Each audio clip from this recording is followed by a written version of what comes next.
Sawa ka na ba sa lower CC mong maxi scooter? Baka kailangan mo nang mag-upgrade. Ito ang Fortress 400 by QJ Motor. Tara tignan natin ngayong araw.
Ito ang QJ Motor Fortress 400, isa sa mga sulit na 400cc maxi scooter na mabibili natin dito sa Bristol, Cabanatuan. Meron itong futuristic looks at the same time talagang napaka-premium din ng datingan. At ang maganda sa maxi scooter na to, expressway legal na dahil 400cc yung makina niya. Kaya talagang perfect itong pang-upgrade lalo na kung user ka ng lower displacement na scooter or maxi scooter. For only 349,900, meron ka ng QJ Motor Fortress 400. Pero sulit niya ba yung presyo niya? Tara tignan natin kung ano bang meron dito sa maxi scooter na to. Okay mga tol, mula dito sa front end meron tayong malaking wind visor na clear yung finish at adjustable na rin ito via electronic. So very convenient dahil pipindutin mo lang dun sa left handlebar, mag-a-adjust na yung wind visor niya, depende sa preference mo. Pagdating sa headlight, very aggressive, very sporty at talagang napaka futuristic ng looks niya, no?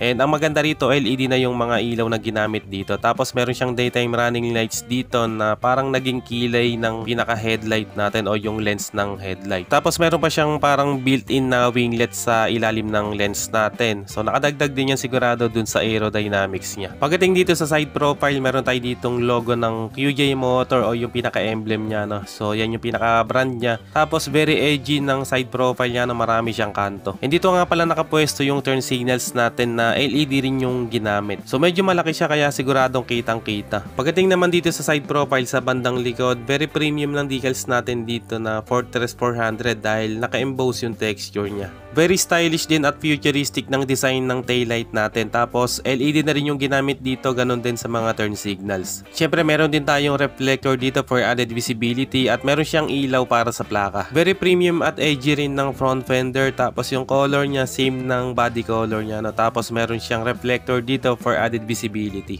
Sa suspension, naka-telescopic fork tayo dito. Then pagdating sa brakes, naka-dual disc brake na siya and meron siyang ABS or anti-lock brake system. Kaya siguradong maganda rin at napaka-reliable ng braking power nito. Pagdating sa gulong, tubeless na yung ginamit at may sukat itong 120/70 rim 15. Sa suspension naman dito sa likod, naka-dual shock absorber tayo dito. Then sa brakes naman niya, naka-hydraulic disc brake with ABS or anti-lock brake system. Sa gulong, syempre tubeless na rin at may sukat itong 150/70 rim 14. Meron na rin siyang tire hugger dito para syempre malesen yung putik na tatalsik dyan sa part na yan. Very premium at very stylish ng exhaust muffler natin. Tapos chrome yung finish niya and meron siyang heat guard.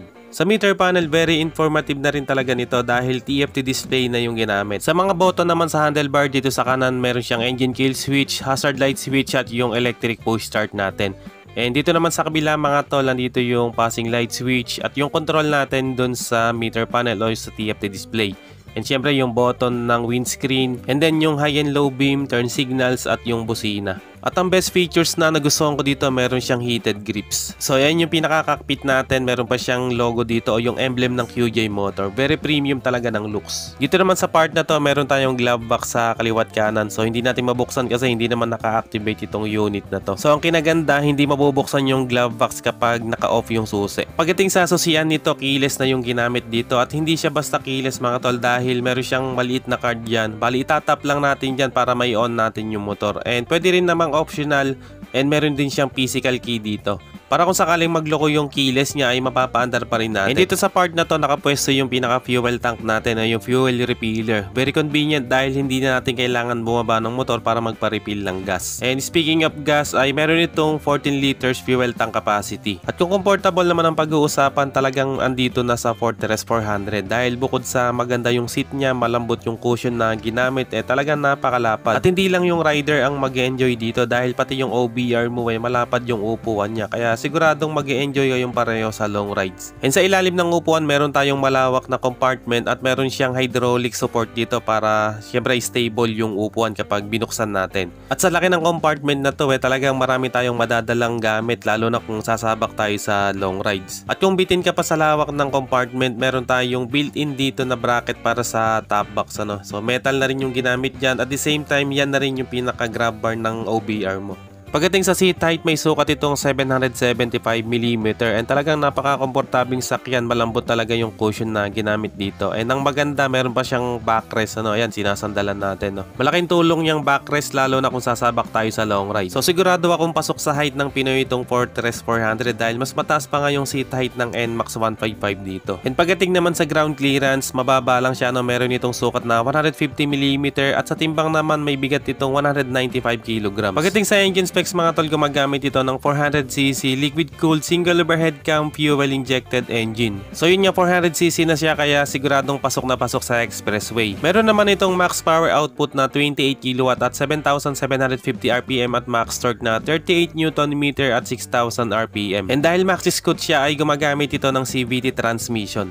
Okay mga tol, yan ang update natin para dito sa QJ Motor Fortress 400. Kaya kung nagbabala kayong mag-upgrade ng motor from lower CC to higher CC, baka ito na yung para sa'yo. And of course, sa maganda nga dito, expressway legal na itong Fortress 400. For only 349,900, mapapasayo na itong Fortress 400. So anong masasabi nyo dito sa Maxi Scoot na to? Pasado ba para sa inyo? Comment nyo naman dyan sa comment section. Hanggang dito na lang muna mga tol kung umabot kayo sa part ng video na to. At sa mga solid viewers natin dyan, maraming salamat mga tol sa panonood. At kung bago ka lang sa channel na to, huwag kalimutang mag-subscribe at paki-on na rin ang notification bell para ma-notify ka pag may bago tayong upload. Meron din tayong Facebook page, paki-like and follow na rin. Maraming salamat mga tol, always ride safe and God bless.